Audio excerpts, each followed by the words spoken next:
Hello. Alors là, on a un masque de plongée. Masque de plongée, c'est tout à quoi ça ressemble. Et celui-ci, il a en plus ici un système de fixation pour une GoPro. Donc ça, c'est plutôt pas mal si on veut aller faire du snorkeling et filmer un petit peu les poissons dans l'eau. Donc, ce qu'on fait, c'est que on assemble le tout. On a ici la partie pour la bouche, là les yeux, et ce qui est bien, c'est qu'on n'a pas de buée. Hein, je me suis amusé hors de l'eau à le porter quelques minutes, il n'y a pas de buée.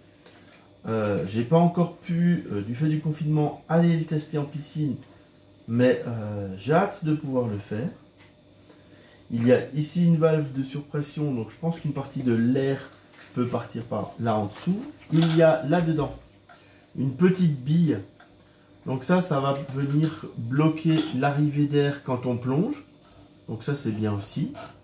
Avec ici une valve, ça doit être pour évacuer l'eau. Donc, c'est vraiment, il n'y a pas de quoi avoir peur. Le tout tient ensemble. Si on a envie de mettre la GoPro, ben, j'ai envie de dire, voilà, on met la GoPro.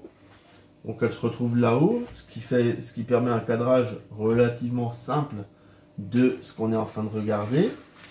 Dans le sac de transport, on a bien sûr la notice en anglais, espagnol, allemand et... alors je ne sais pas si c'est du... Je pense que c'est du japonais. Bref, ce n'est pas en français. Ça, c'est un petit peu dommage. On a des valves de rechange, un joint de rechange et des bouchons d'oreille. Donc pour du snorkeling, je pense que ça peut le faire. Et on a le sac de transport qui permet de tout ranger une fois qu'on a fini de s'amuser. Et alors ce que je trouve sympa aussi, c'est que là, ça a pile la bonne taille pour que si on met sa GoPro dessus, on puisse le tenir à la main si on veut venir filmer quelque chose en particulier et ensuite pouvoir de nouveau nager. Donc ça, c'est vraiment bien.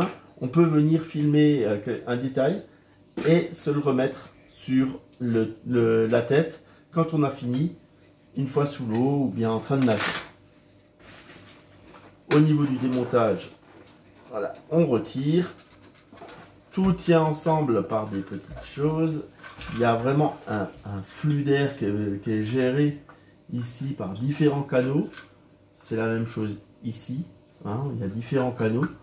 Donc le flux d'air est vraiment bien géré. C'est étanche. Alors c'est sûr qu'on a l'air d'un snorky.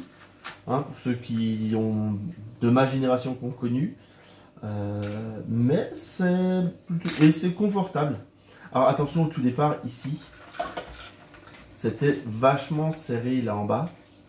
Hein, pensez à desserrer au tout départ parce que c'était vraiment très serré, ce qui rendait la chose très limite désagréable. Alors pensez ici à desserrer au tout départ, c'est un petit peu serré. Voilà. Et le sac de transport, ça permet de laisser aussi égoutter du fait de la petite maille. Rien ne s'en va. Voilà. Donc c'est le bleu en XL pour moi. Va falloir que je vois pour prendre la version madame. Mais il est vraiment sympa.